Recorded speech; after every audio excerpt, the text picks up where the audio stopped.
Welcome to World Speech Day Norwich, and now we've got a very special event as we'll be hosting World Speech Day Japan.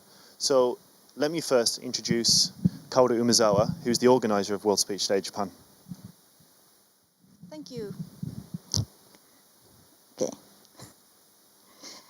Oops. Sorry. Okay, hello everyone. Welcome to World Speech Day Japan. My name is Kaoru Umezawa, World Speech Day Japan's National Ambassador. Thank you very much for coming here today to celebrate with us this very special occasion. This is the very first time Japan is participating in World Speech Day. Japanese people tend to be seen as very polite or very reserved, and maybe as well as keeping a lot of communication unspoken.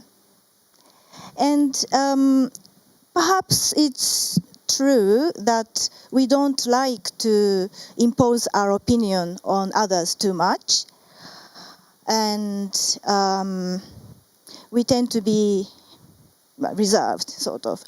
And also sensing other people's unspoken feelings or intentions is kind of appreciated.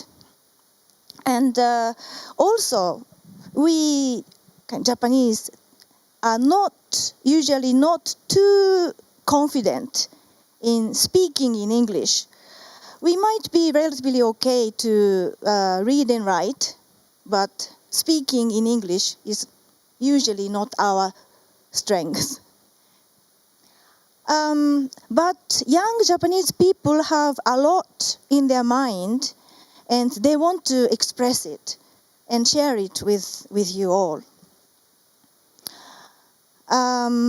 So we have 5 students here today who would like to share their thoughts and their experience with you. Their thoughts, their idea might not be, they might not have a topic of like universal importance. They may have a little or personal ideas to put to you, which may still be their experience of world issues.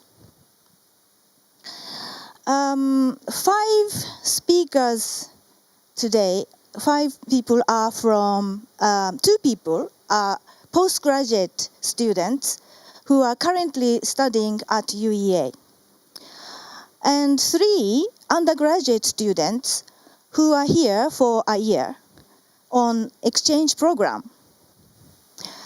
from Kobe College and Waseda University and Sophia University.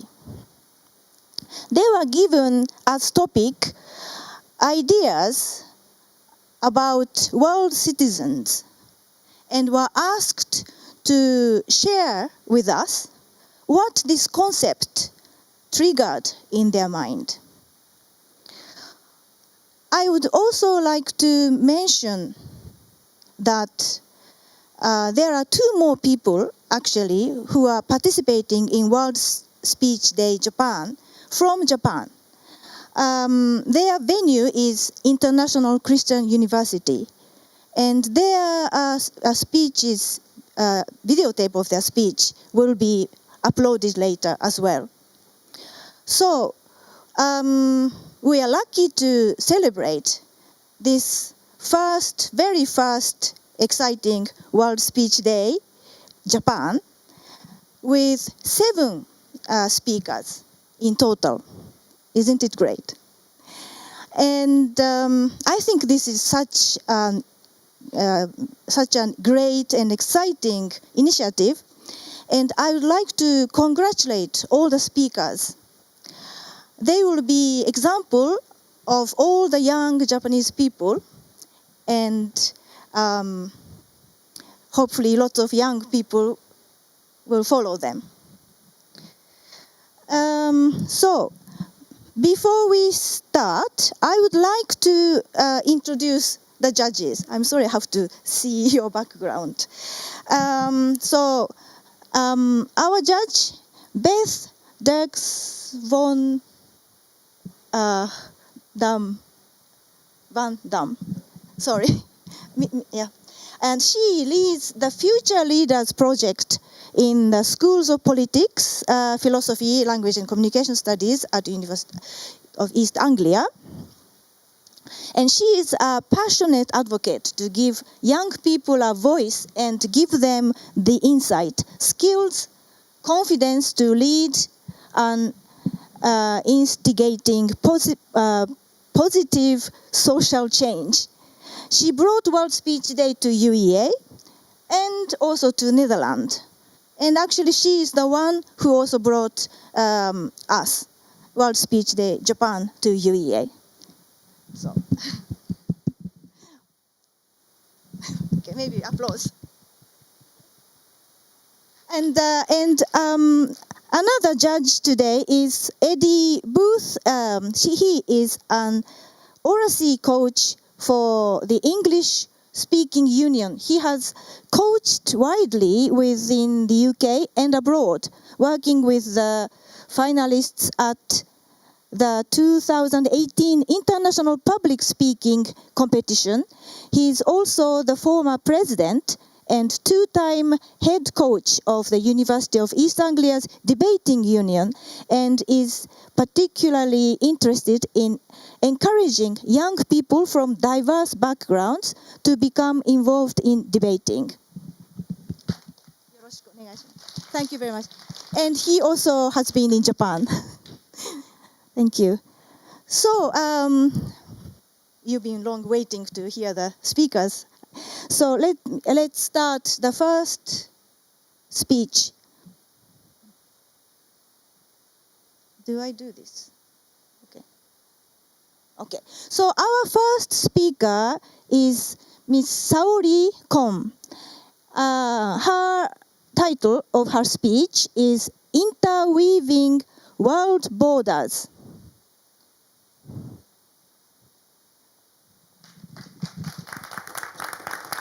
Do you have a microphone? I have a microphone. I'm not sure it's working or Okay. not. Oh, sorry. Sorry.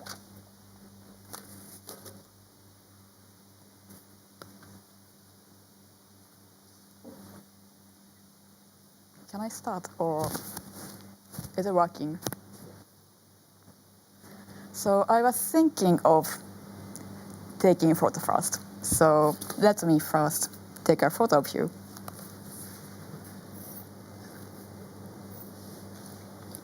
Thank you very much. Don't worry, I'm not going to upload this photo on Facebook or Instagram. But I assume many of you use social media. When I was using Twitter, I once came across an interesting tweet from a Japanese lady who has lived in England for a long time. Her tweet read, "Why do Japanese people love asking?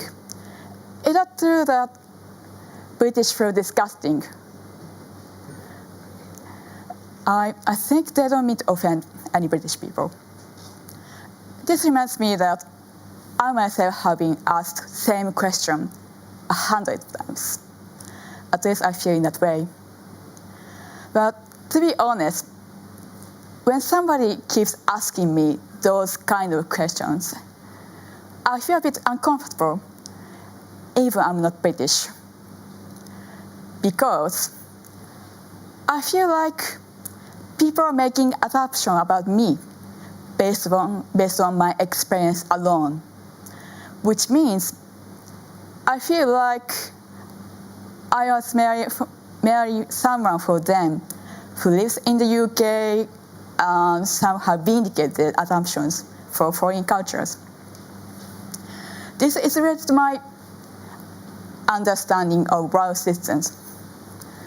Do we honestly see for others for who they really are?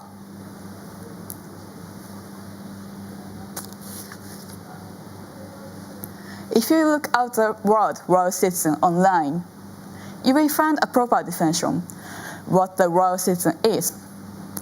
For instance, the idea that our responsibilities one to another come from being members of the world, rather than coming from citizenship or national interest. But this definition doesn't say anything about what the world actually is. So I see this is an opportunity to interpret the world system in a different way. For me, the world indicates not only the world sounds us, but also includes each of us, as we all have internal worlds. It seems for me a border exists in one sense between countries, but another sense exists between us. In short, the role of world citizen is to play merging two different worlds, as if we were interweaving separate threads. Today, I'd like to share a slightly different perspectives on the ways in which we can become world citizens. So now, let me tell you why I came up with this idea. Now I'm going to show you a photo of work of art found on UA campus.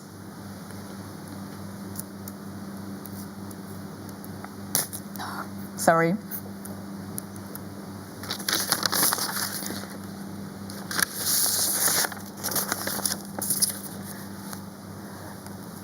What do you think about this statue? Let me ask you. Please hands up. Who thinks it looks suicidal? Please hands up.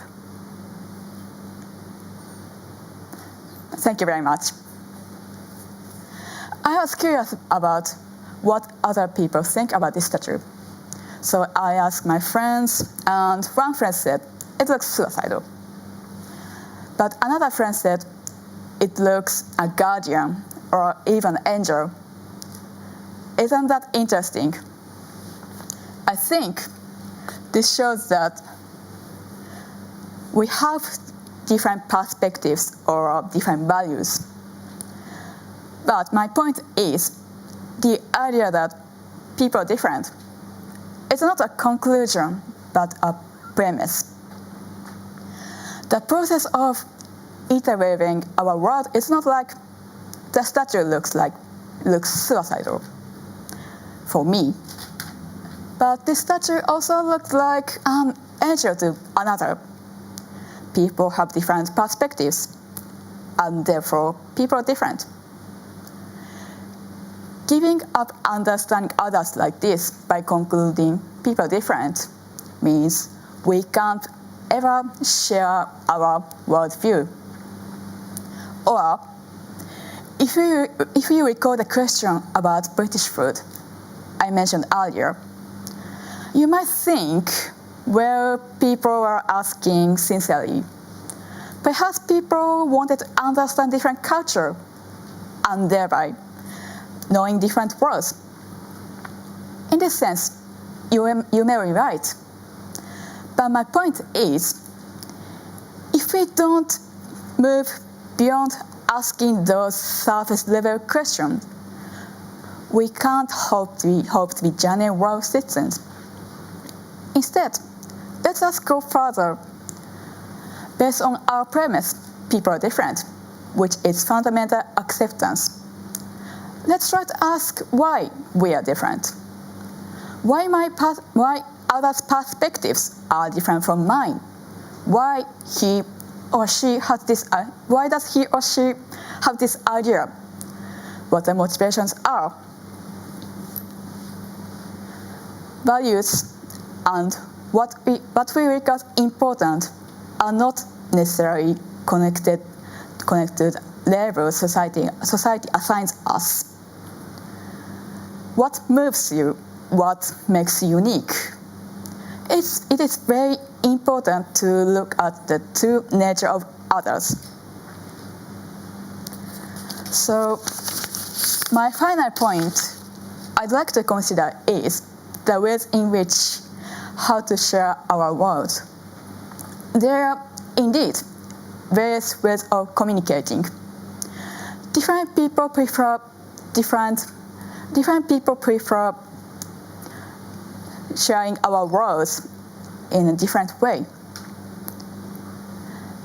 For instance, direct or indirect, visual or non-visual, which is not necessarily involve language. For example, art doesn't necessarily involve language. Does this statue speak? Perhaps yes, because it reflects our view. In summary, knowing the world surrounds us leads us to know ourselves. As knowledge of different aspects begins to interweave our worlds. Let us return to our topic, world citizen. I think the role of citizen is to mediate two different worlds. Each of us can contribute to creating the world, accept for who they are. Don't you think that it is amazing seeing that we can interweave very different worlds? Don't you think that it is amazing seeing we are privileged to be world citizens? Thank you very much.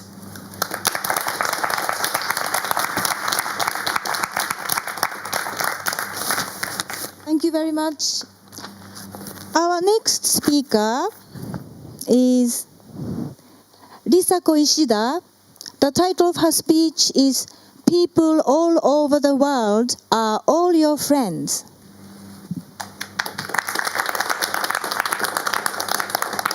Hello, I am Risako. Thank you for coming today.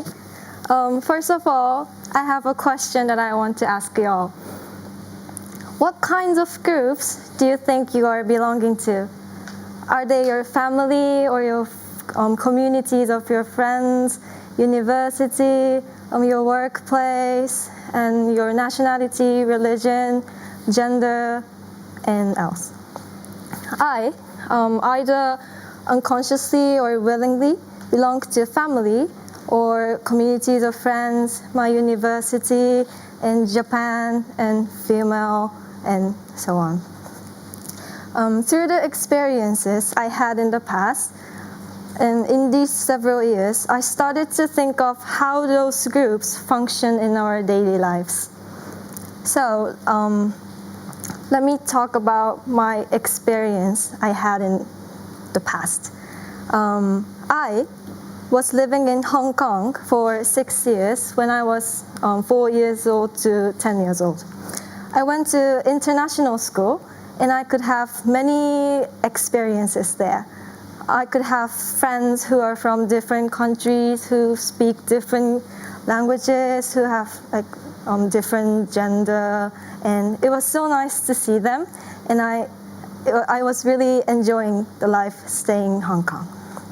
And yeah, after 6 years have passed, I went back to Japan, and I went to I was 5th grade in the Japanese primary school, and I was being just as myself as I was staying in Hong Kong. Then I realized that I was feeling something strange starting my new life. Sorry.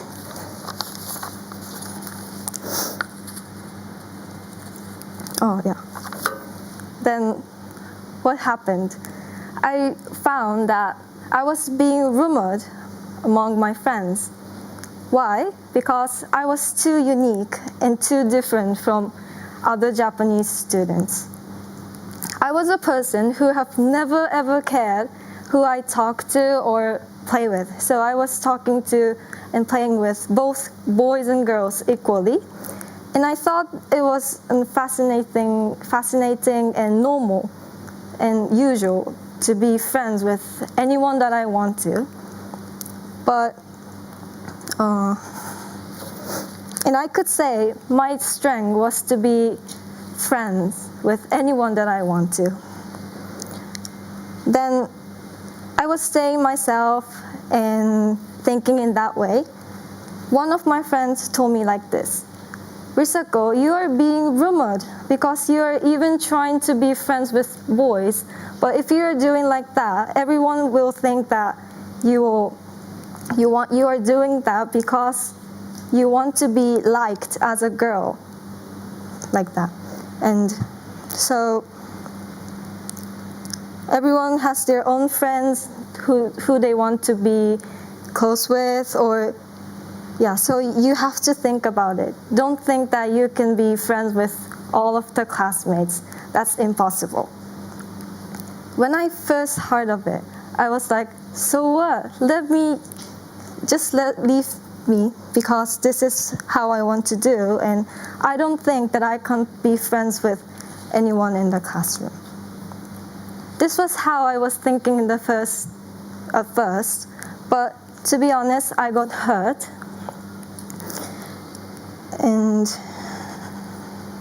I was shocked to know that I was wrong, because I did know that I can be friends with anyone. And I felt sad because I felt like there was an invisible border between others and myself. Fortunately, I was just being rumored, but not being bullied. But I often see on the news that there are some adults and children being bullied in their workplace or their schools. And in the worst case, they suffer from the trauma, or they even suicide themselves. What would you do when you find a difference in a person, or when you meet a person who is from different country, or who speaks different languages, like that? If you associate these bully issues with wars and conflicts currently happening in the world, those differences we can find in others, or those feelings which are belonging to a group, can be the root of the cause of the conflicts. Each group insists that they are right, they are correct, they are strong, but not the others. So as well as wars or conflicts, due to the existence of groups, they show that they are strong in many ways, especially by hurting people.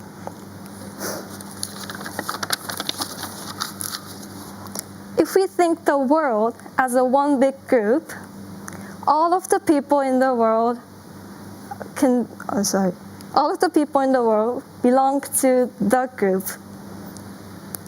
As one of the member of the group, as world citizen, what should we do? Seeing from your surroundings, there are numerous people who are from different countries, who speak different language, who have different religion, and backgrounds or personalities. I think what we should do is to think all of the people in the world as your friends. If you can think in this way, you won't feel like hurting your friends, right? And if all of the people in the world can think in this way, I think there won't be any invisible borders or wars and conflicts happen in the world. And at last, even if you find difference between you and yourself, and you are suffering from thinking of what you are or who you are, I just want to tell you that stay yourself, and love your friends, and love yourself. Thank you so much. That's all.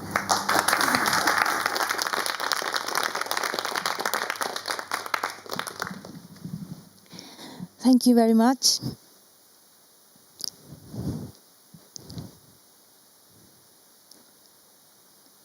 Okay. So, our next speaker is Emily Endo. Miss Emily Endo. And title of her speech is I am a world citizen. Oh.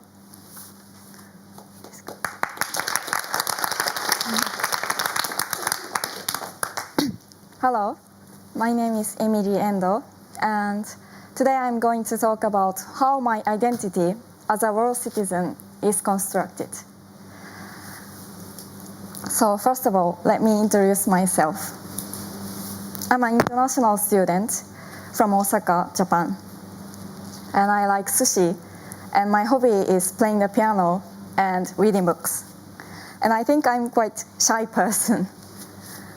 It's been 6 months since I came here, and I really like life in the UK.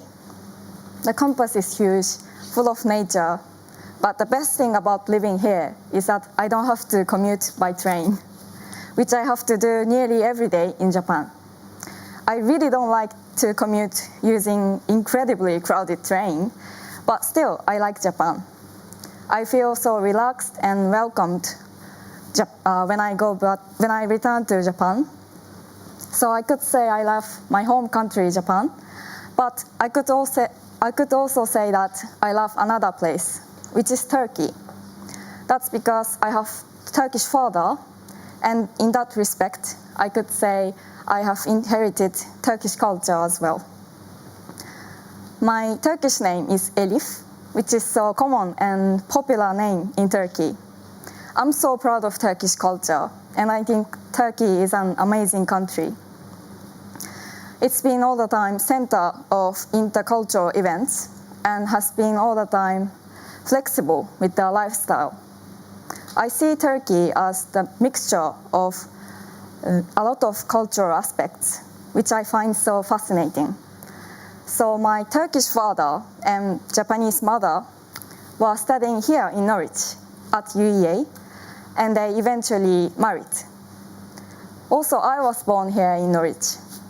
I really like Norwich. It has a relaxed atmosphere with greeneries, squirrels, rabbits, compared with big cities such as Osaka, Tokyo, Istanbul, where I lived before. So this was my brief introduction, and I think you may be wondering what kind of person I am while listening to me so far. And here's one question from me. How did you find me from the very beginning of my self-introduction, and how did it change after you finished listening to my introduction? When I say I'm a Japanese and I was born in Japan, what kind of impression will you have? And when I say, actually, I'm half Turkish, how does the impression you had for the first time change? Moreover, how will it change if I say, I was born here in Norwich? Maybe some of you will be surprised or even confused. That's because this happens when people try to grasp one person's personality, identity, or character, and ending up realizing that they don't know what to do, what to think.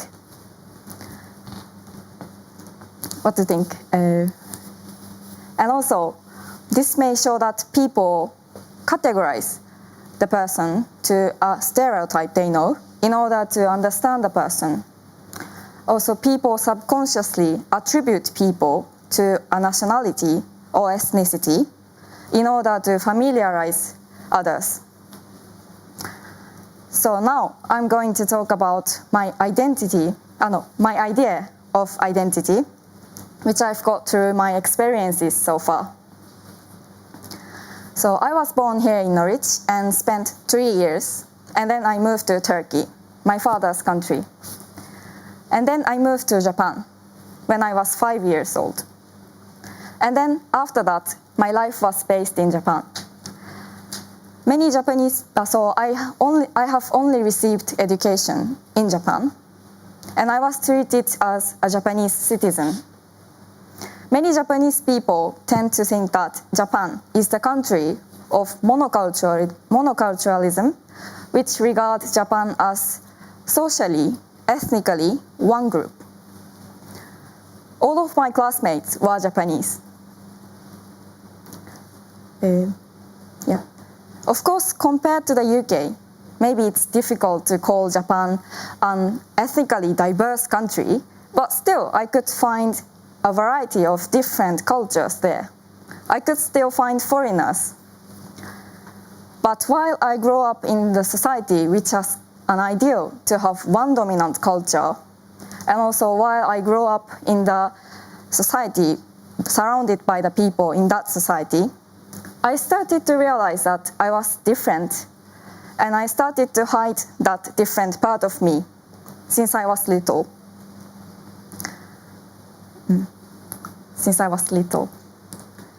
I was so used to think that everyone is the same and everyone's supposed to be the same.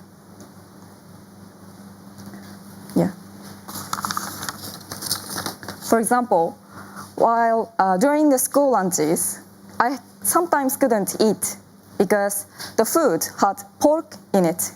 And I couldn't eat pork because my father is Muslim and no one eats pork in my family. But my classmates at that time, who are like 6 years or 7 years old children, never understood why I didn't eat pork or even what the religion is. So they were sometimes mean to me because in Japan, teachers are monitoring the students until they finish eating all of their meals, and my classmates thought that I was cheating. So this is just a small example, but there are so many differences like this between me and others. And whenever I found these differences, I tried to hide it. Otherwise, I would be out of group.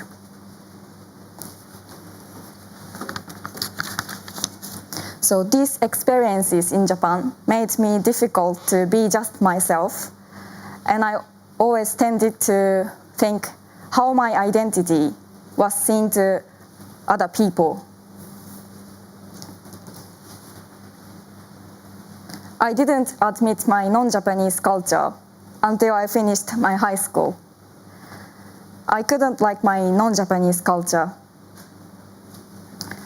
But after starting my university, which is very international university, it felt so cool to have multicultural. I felt as if I was released from the sense of everyone should be the same. That's why I started to learn Turkish, which I never wanted to learn. And fortunately, I could manage to speak it. So when I was in second year of university, I went to Turkey alone for 2 months. I expected to be welcomed from Turkey, and also I expected to feel the sense of belonging to that culture. But I couldn't. I didn't feel in that way because I'm not fully Turkish. Every person I met there was so friendly and so kind to me. But still, I felt as if I was treated as a guest to the culture, not as a member of the culture. So after spending time in Turkey, I figured out that I don't belong to either Turkish culture and Japanese culture. So after that, I often thought about my identity more than before.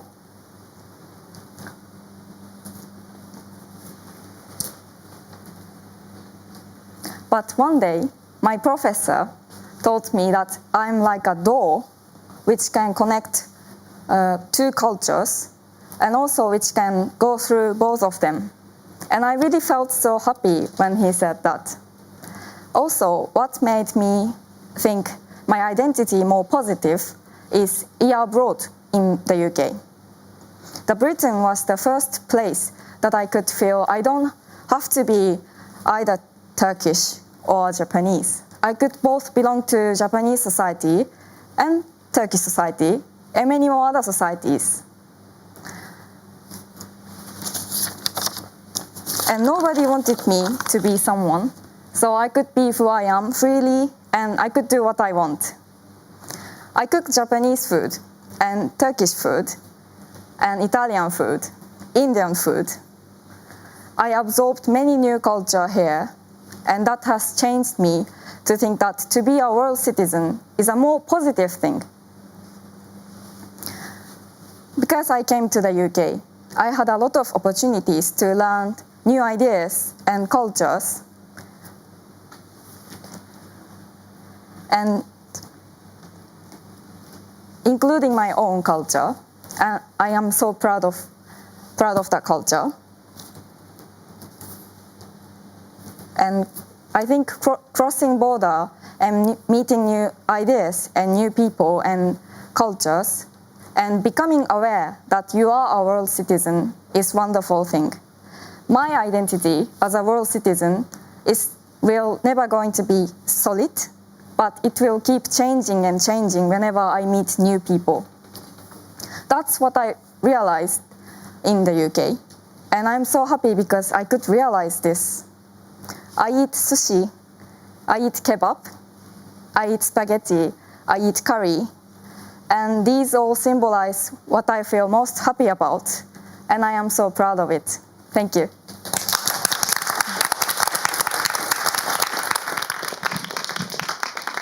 Thank you very much.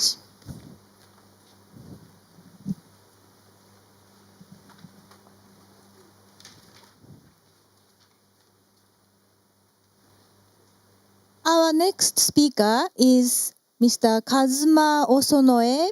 The title of his speech is What is World Citizen?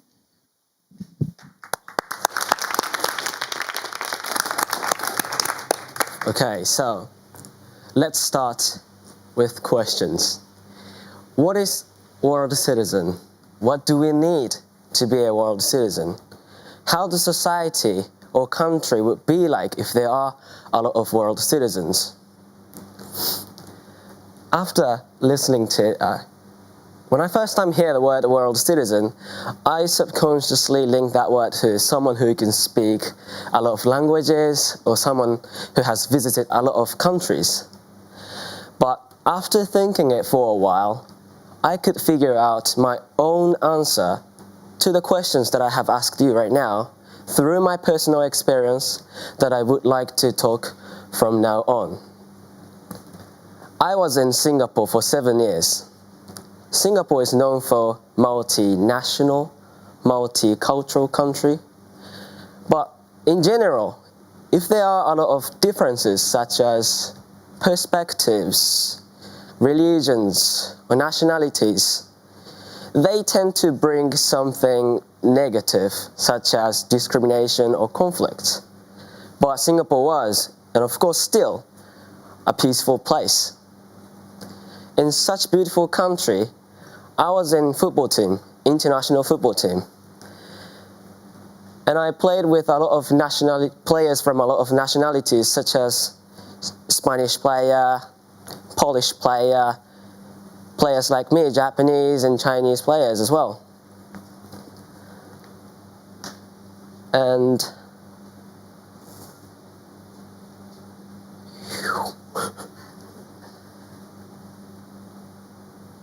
sorry.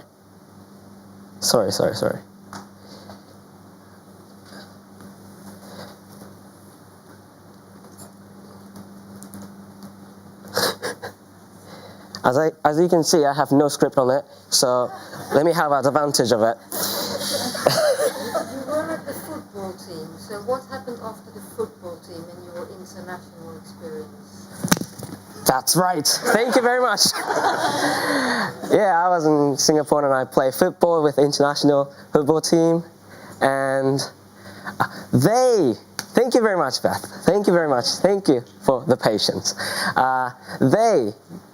I realized that my teammates, are the world citizens, and they gave me a clue of why Singapore is such a peaceful place. Thank you very much. As I said, I was in Singapore and I played football with a lot of players from a lot of nationalities. So they got a lot of religions in my team. And of course, it was my first time to stay in other countries other than Japan. So at that time, I couldn't speak English at all. So when you're in Rome, do what Romans do. I followed whatever they did, wherever they went, even to the bathroom sometimes. And after roughly understood their backgrounds and coaches and players' backgrounds, I found something really, really stunning. During and after a hard training, no players, no coaches were drinking water at all. I didn't know why. And I was confused. You know, Singapore is a warm place. Everyone should have been thirsty at that time. Same as me. I was really, really thirsty, but no one was drinking. That's why I didn't drink. And after the training, one of my teammates came down to me, looking at my confused face, and tell me the answer for that act. Everyone, including coaches, are going to do Ramadan, regardless of religion. Unfortunately enough, I didn't know what Ramadan was at that time, but I searched it and asked everyone what is Ramadan, and I understood that. And at the same time, Muslim players, they also did appreciate consideration of us instead of taking it for granted or feeling like they are treated especially. But they just appreciate it. So this is my experience. Could you all find out the answer to the question that I asked you in the very beginning? I know they were a little bit difficult, so I'll give you answers. To the question number 1, what is a world citizen? In my opinion, my definition of world citizen is someone who can treat others like he or she would like to be treated. Sounds really simple, isn't it? And the question number 2, what do we need to be a world citizen? The answer for this will be, again, simple. Put massive effort to understand each other and respect one another. I think this motivates people to study languages or visit many countries. And last thing, but not least, question number 3, how the society or country would be like if there are a lot of world citizens? The answer for this will be a little bit complicated, but this will be my last line, so pay attention. Creating a tiny piece of humanity, understanding, respect between just 2 people is the very beginning of being a world citizen, and I hope this society to be filled with that pieces, and which I believe can make this society or world peaceful. Thank you very much.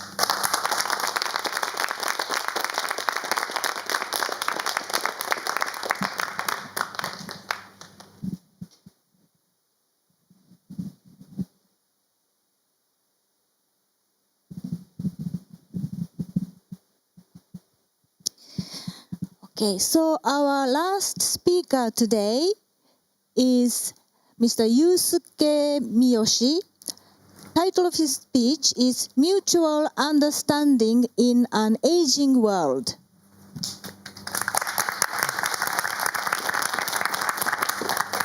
Hello everyone, I'm Yusuke Miyoshi from Japan, and I'm researching about social policies at UEA. And fortunately or unfortunately, I'm the final speaker, and I'm really nervous. So please forgive me to have this cunning seat. Yes. Okay, let's go to the speech. So the other speaker talked about the idea of world citizen from the perspective of multiculturalism. But today I'll talk about our future life in an aging world from the intergenerational perspective. And also I'll talk about the dignity of human life in the world. Maybe some of you already know Japan, which is my home country, is the most rapidly aging country in the world. The aging rate was 28% in 2017, and the number will be predicted to be 38% in 2050. It means that almost half of the population will be aged 65 and over. Can you imagine that kind of world? It's like this. Oh, that super age society reminds me of my favorite movie, Uncle Drew. In this movie, these 6 elderly uncle beats young player in a basketball game. That's a nice movie. Yeah. Okay, so let's go back to the speech. I said there will be many elderly in the future. However, what does the population aging mean for you? We know there are many elderly in the society, just look at the statistics.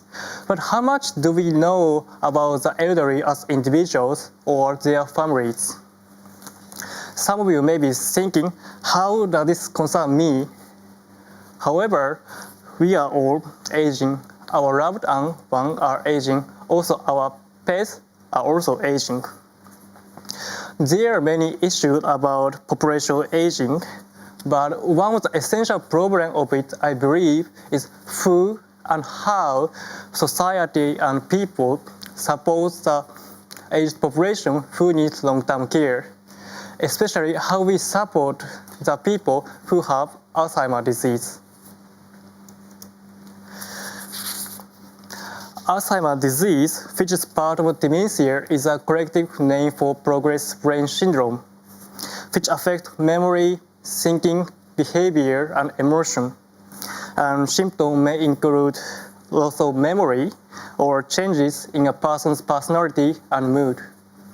Dementia is a leading cause of disability and dependency among the elderly, and even some young people who suffer from it.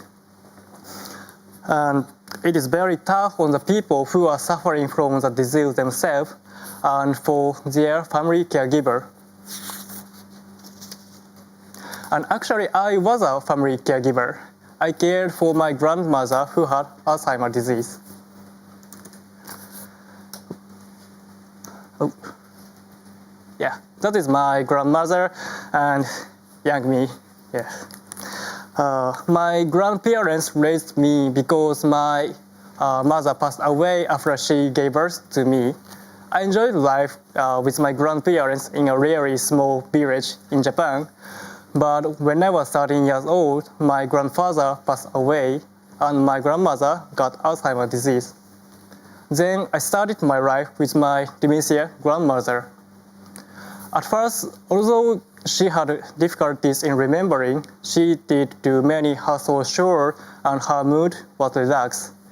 However, several months later, her behavior changed.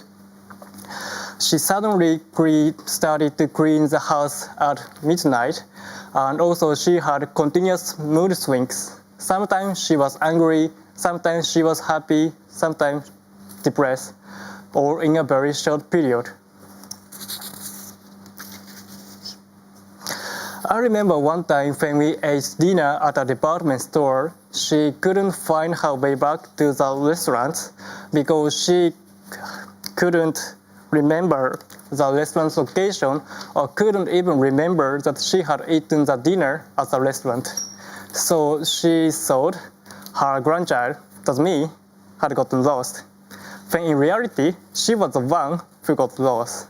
So she went to a customer service and asked that they help for her grandchild, which ended with them calling for me through their instant microphone.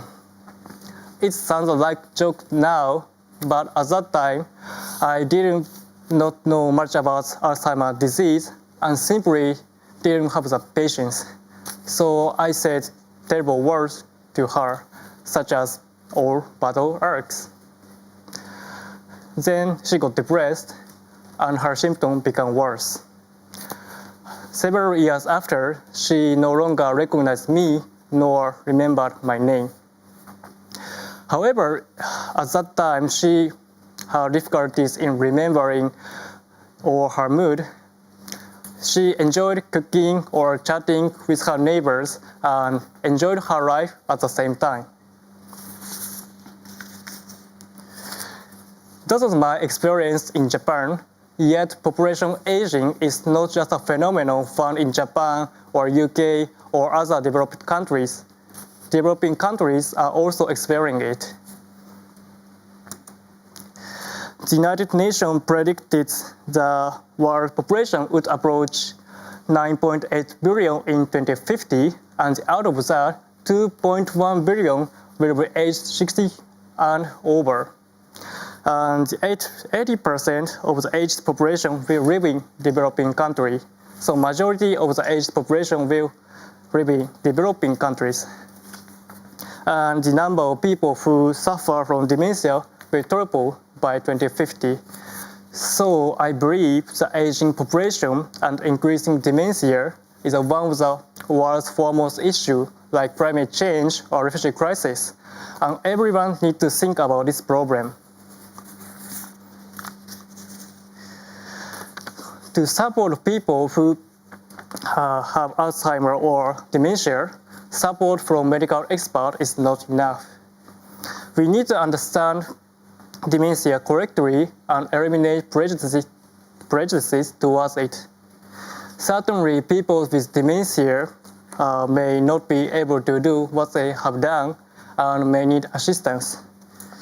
However, they still can do many things by themselves and even more with support, like my grandmother.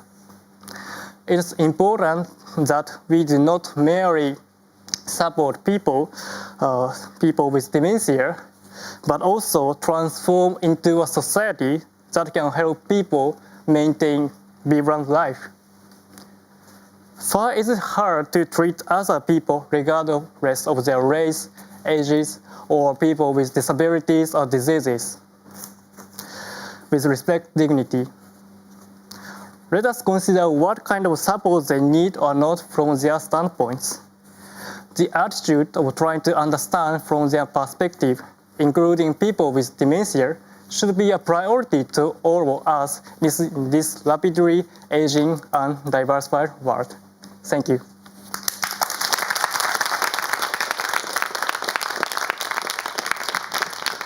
Thank you very much. So I'd like to take a 5 minutes break while the judge will discuss the winner of this competition. But before doing that, I think, can I ask all the contestants to come and stand here and we can give applause, I think. And I should have actually introduced which university they are from, which I didn't, my mistake, but maybe I could also tell. Emily Endo-san, Emily Endo from Sophia University, and Risako Ishida from Kobe College, undergraduate, and the postgraduate MRes student, PPL, and sorry, your name is Saori Kon, so postgraduate, undergraduate from Waseda University, and then postgraduate. Oh, sorry, Kazuma. Sorry, Osonoe. Sorry, and Miyoshi. Sorry, Yusuke Miyoshi, who is also doing MA in development studies at UEA. And let's give a big applause to all the speakers today.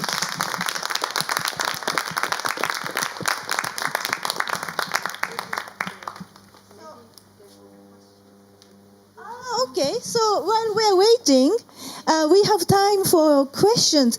Maybe we should stand in the order we gave a speech, so it's easier to remember. If you could, if you have any question, easy question, please. You can stand more in the front. I think, is it okay here? Yeah. Oh, okay, great. So I'm sorry, what was your name again? No, this gentleman here. Kazuma. Okay, so I saw the Uncle Drew thing. So I'm just going to ask, why is Uncle Drew your favorite movie? Oh, that's yours. I'm so sorry. Why was Uncle Drew your favorite movie? Oh, because, I like basketball, and also the story itself, these, the old age guys that try to, train themselves and more cheer them up and try to battle and match with the younger is a really essential for me as Japanese. Yeah, there are not many elders in Japan, but and they have really some power, though they don't match with the younger people. So that's a very nice movie. Oh, thank you. thank you. Any other question, please?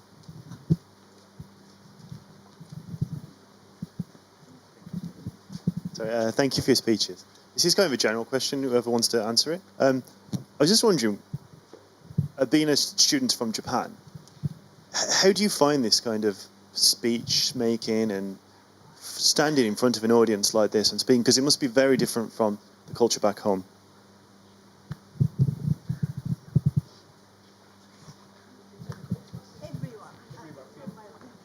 One. Well, if you really want to take it, do it. Okay, so it's really difficult for Japanese situation and speaking in here. Yes, I think I'm really also shy and it's very difficult to speak in front of the many people. And also the difference is in Japan the audience is of course majority Japanese and they have similar background, so it's kind of easy to talk or ice break with them. But here there are many a few Japanese people and there are many backgrounds, so it's kind of difficult to do the speech. I think that's a kind of big difference. Sorry, Jamie, I want to know, I want to hear the question again. So, because I've lived in Japan, and this kind of public speaking, in my opinion, wasn't so strong as it is here. So, obviously coming from that background, was this daunting for you? Was it a challenge? It was. No, just for me, I was in Singapore, as I said in speech, so speaking-wise, it was okay. But my content, I couldn't really figure out what the world of citizen was at that time, so I had to, throw back my memory and come up with the idea and so on. We started to prepare for this speech from January or at the end of December, so as you can see, there's a lot of time that I had to consider and how I could make the speech better and better. In general, it was tough. Thank you very much. So it was also a big challenge for me to speak in a lot of people in second language, English. But I thought it's a good opportunity for me because I've never done this kind of public speaking. And I thought maybe I could be more confident after finishing this event. So that's why I wanted to challenge this speech. Yeah. And about the content, you said. About the content, this topic is just so me. I've always struggled and always been thinking about this kind of identity thing. So I'm so happy to have this opportunity. So thank you, Professor Kaoru and other people who could give me this opportunity.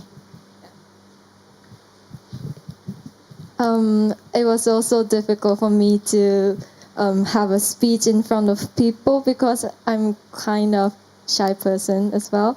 But When Kaoru Mrs. Kaoru asked us to give speech in front of people, I thought I had to do this because I like trying new thing, and I've never had a speech, this kind of speech in front of people. So I also thought that this will be a nice opportunity for me, and also I didn't expect to have a speech in like this kind of studio. Yeah. I thought we will have a speech in like a lecture room, like people sitting there, but yeah. And thanks for coming. I think it's thanks to my friends and audiences and teacher. Yeah, thank you for listening. Well, I agree with everyone. So it was a challenge to me too. But this opportunity gave me to realize writing essays and speaking my thoughts are completely different. When I asked my friends to look at my plot, they said it's very conceptual, so not sure people can understand. Or so I tried to make it simple, as simple as possible. So I tried to make effort on that. And as I'm doing philosophy, I don't have enough opportunity to give a presentation or speech. So I kept saying to me, it's not like essay. It's not like essay. So it was a very good opportunity to organize my thoughts to tell to others and include you. So I'm very appreciative to this opportunity. So thank you very much.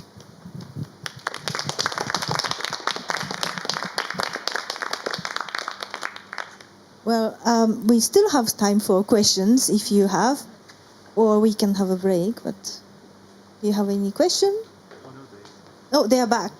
Okay, great.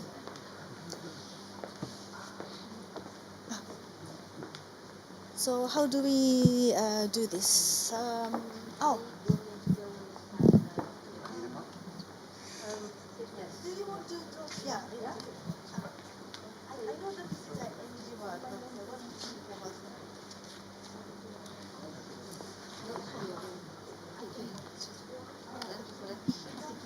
We just film do one. that. Yeah.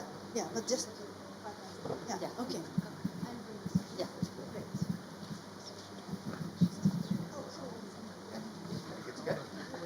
We're good to start? Okay, brilliant. Okay, so firstly, we'd just like to congratulate all of the speakers, because giving a speech in any capacity in front of any crowd at all is really, really difficult, especially on a very broad topic, and especially when you're delivering it in a second language. I mean, like, I've worked with a lot of students who are just starting to do public speaking and debating in English, and the skill that it takes, but also the nerve and the bravery that it takes to do that just cannot be understated. And so we really thought, we were incredibly impressed by that. And I'm always impressed by anyone that is able to get up and speak in a second language, which is absolutely not something that I could do. So the format for how we give feedback is, we're going to announce our chosen winner of the competition. We'll give a little bit of general feedback on the speeches, and we'll give the specifics on why we felt that this speech won. But we aren't going to give kind of individual feedback up here in front of everyone. So we'd encourage the candidates to come and speak with either myself or Beth afterwards, and we can run you through our notes and the thoughts that we had on your speech, where we thought you were excellent and where we thought maybe you guys could have improved a little bit, and just generally give you some feedback. So I'd really encourage you to come and find us afterwards. I'm here for the next, well, several hours. So, you know, feel free to come and approach me at any time if you would like that. Okay. So when it came down to choosing a winner out of 5 excellent speeches, we examined the speeches based on their content, but also the style that they were delivered in, which is generally how you'd approach a public speaking competition. And between me and Beth, there was some kind of debate at first over who we thought had delivered the best speech. But in the end, we decided to give it to speech 3, which was Emiriendo's, and I'm a world citizen.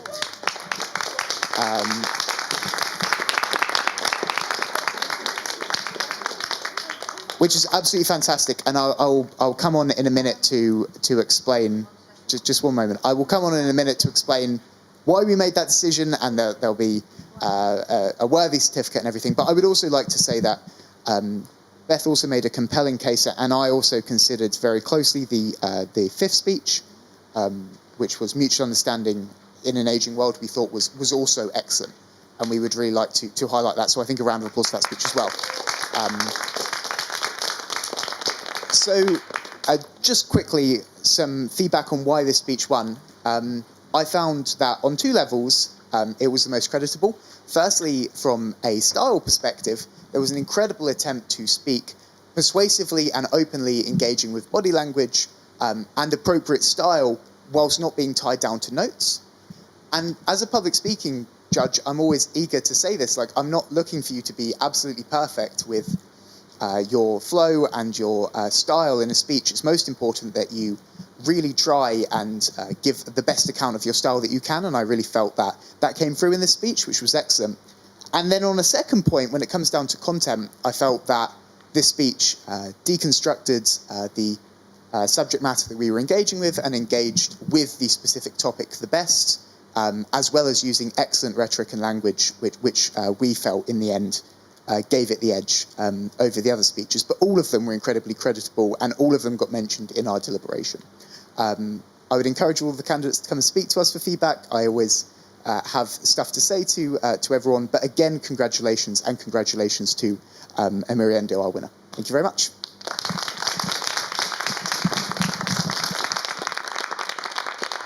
So may we invite the winning speaker? And to echo Eddie's words, we will speak to everybody individually, and we are incredibly proud that all the Japanese speakers did speak up and did dare to speak up about topics which matter to them on the topic of global citizenship. So may we have our winner, please, and the certificates. Aura? Yeah. Yep. So all the speakers will get an individual certificate, which is personally signed by our Vice Chancellor of the University of East Anglia, who is highly impressed that our Japanese speakers are daring to speak up. And the winner certificate, do you have that with you? No, because we are actually waiting for him to sign all the certificates. I'm sorry, this is the truth. We are waiting, aren't we? We are waiting, but the certificate, yeah. It's going to look something like this, but... Yeah, so may we congratulate you and really encourage you to keep speaking up. And I think your story is very much a story, I believe you call it the 3rd generation children all over the world, is that you are a child of international parents, you are seeking your identity, and in the way you're looking to find your way, and in the end you embrace this multiculturalism, this international perspective. And isn't that all how we should feel like world citizens? So you brilliantly explained your story. Thank you very much. Yeah? Round of applause. Thank you. Kaora? Okay, so maybe everyone can come back here and we give a big applause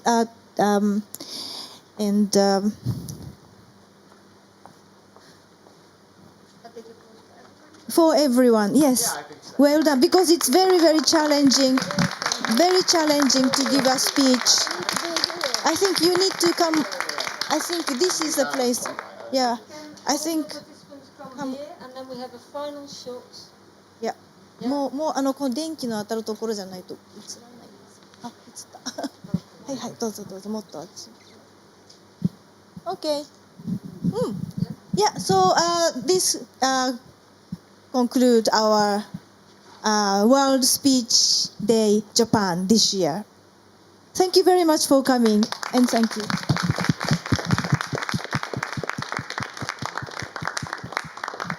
Okay, great. Thank you so much. Thank you.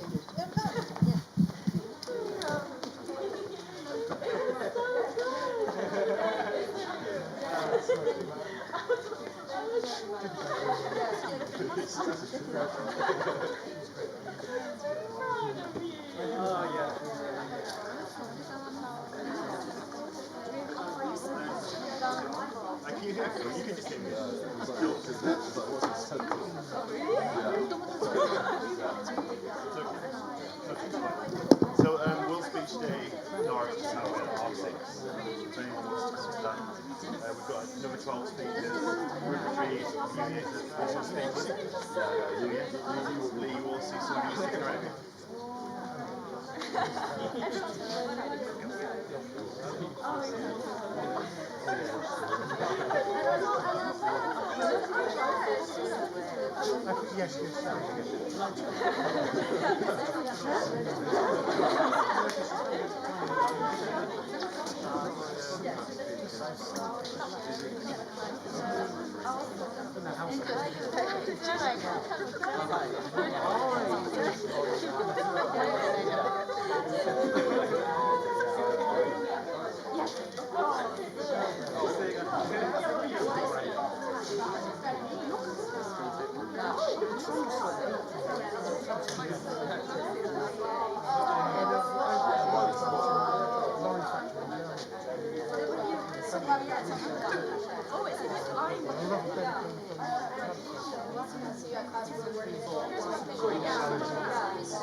And take off your cap.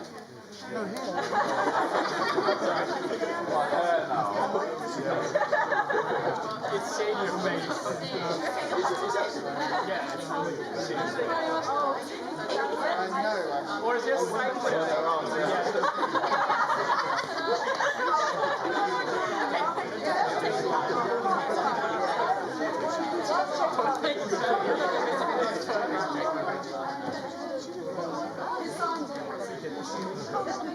I played it all the time as every time I'm like, oh, my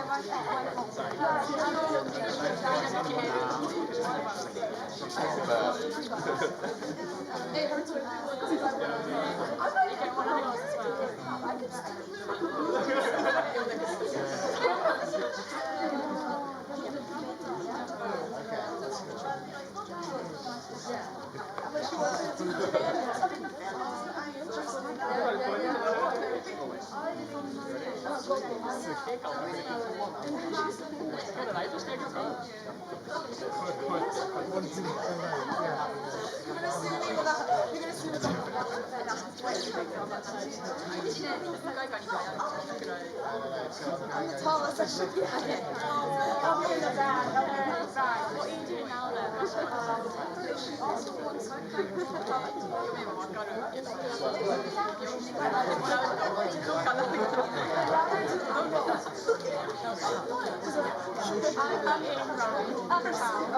So I'm gonna have I'm so proud of you.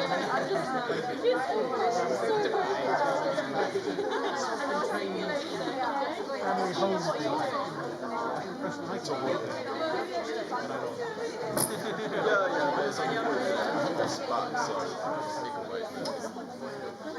I'll go as soon as I can, but